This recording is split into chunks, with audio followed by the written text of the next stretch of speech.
Morning everybody. आज हम our solar system अर्थात हमारा सौरमंडल के बारे में, उसके 8 ग्रह के बारे में अलग अलग जानकारी आप लोग को दे रहे हैं और आप लोग को दिखाया भी जा रहा है। तो आप लोग ये देखिए। अगर हम अंतरिक्ष में जाकर धरती को देखें जहाँ हम रहते हैं, वो ऐसी दिखाई देगी। एक सुंदर नीली गेंद जिसके ऊपर हम रहते हैं। कितना सुंदर लग रहा है ना बच्चों। अर्थ भी एक ग्रह है जिनको हम प्लेनेट कहते हैं। यह प्लेनेट क्या है बच्चों?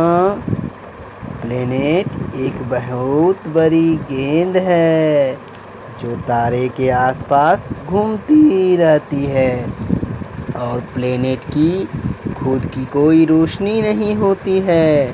जैसे अर्थ भी एक प्लेनेट है जो सूरज के आसपास घूमता रहता है और सूरज एक तारा है और अर्थ की अपनी कोई रोशनी नहीं होती। हमें रोशनी सूरज से मिलती है। सन, मून और 8 प्लेनेट को हम सोलर सिस्टम कहते हैं।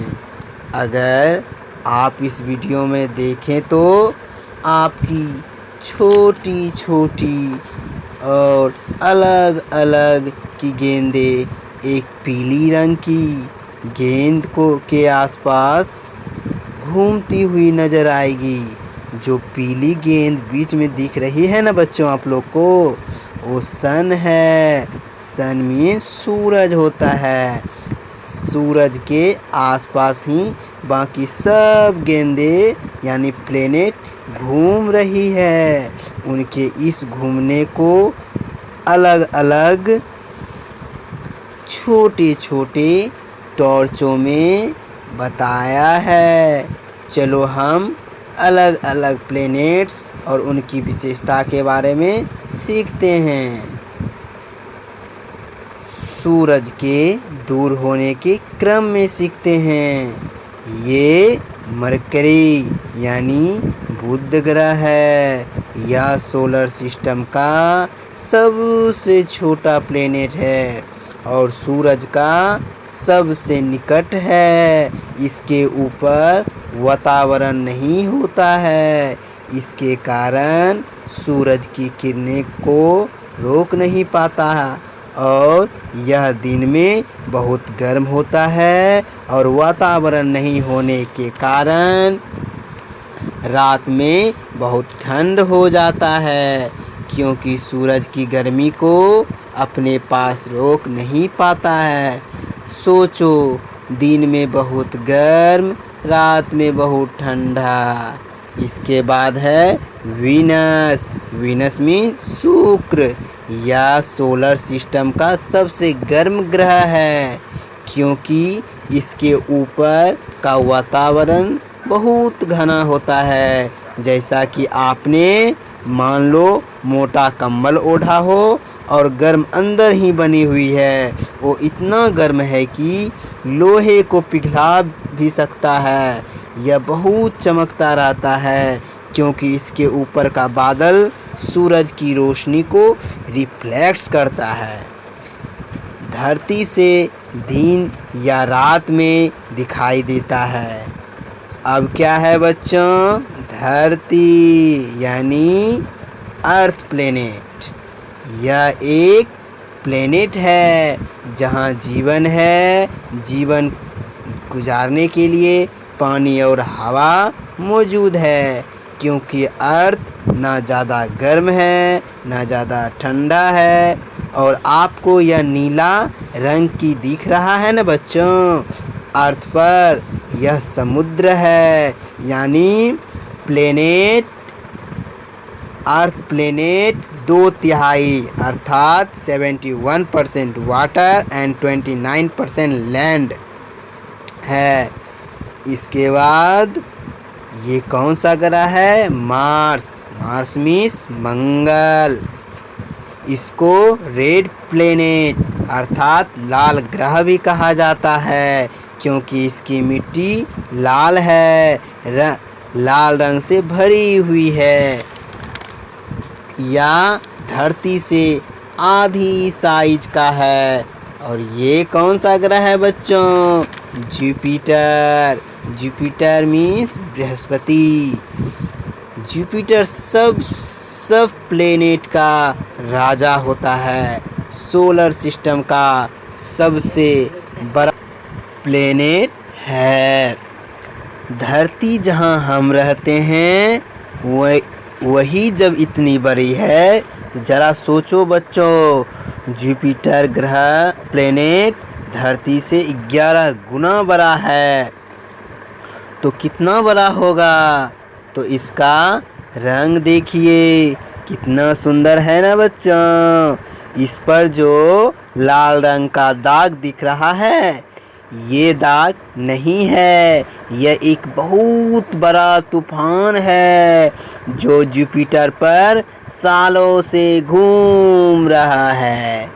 अब ये देखिए सैटर्न प्लेनेट अर्थात शनि ग्रह, जो सोलर सिस्टम का दूसरा सबसे बड़ा प्लेनेट है। इसके चारों तरफ रिंग दिखाई दे रही है। यह रिंग और कुछ नहीं बट एक बहुत सारे पत्थर, धूल, बड़े बर्फ के टुकड़े हैं जो तेजी से घूम रहा है। इसके कारण रिंग का आकार दे रहा है ना गजब का बच्चों। अब देखो ये यूरेनस अर्थात अरुण ग्रह, ये नीले हरे रंग का प्लेनेट सोलर सिस्टम का तीसरा बड़ा सबसे प्लेनेट है। इसकी साइज पृथ्वी के 4 गुना होता है। अब ये नेपच्यून है जो सबसे दूर है।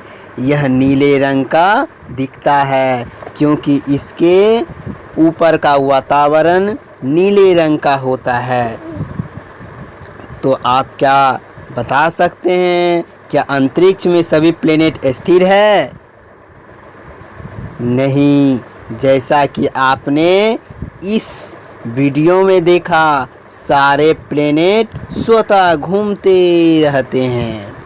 अगर ध्यान से देखो तो सभी प्लेनेट 2 तरीके से घूमते हैं। पहला, अपने आसपास ही घूमते रहते हैं, जैसे कि खड़े होकर आप अपनी ही जगह गोल घूम रहे हो, उसी जगह पर। इस गति को रोटेशन कहते हैं और वह काल्पनिक रेखा आसपास प्लेनेट अपने आप घूमता है, अर्थात प्लेनेट के पास जो अपने आप घूमता रहता है उसे अक्ष अर्थात एक्सिस कहते हैं।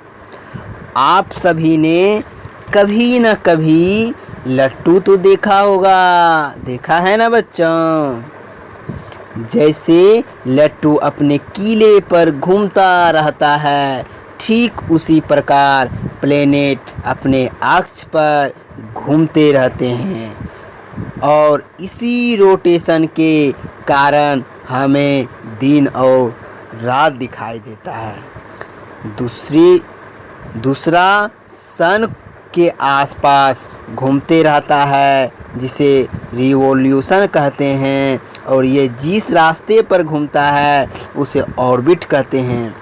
इसी रिवोल्यूशन के कारण हमें धरती पर अलग अलग मौसम अनुभव होता है। सन, मून और ये प्लैनेट्स इस संसार को कितना चमकीला, सुंदर बनाते हैं। तो बच्चों, मैंने इस माध्यम से आपको अच्छा से समझाने और दिखाने का प्रयास किया।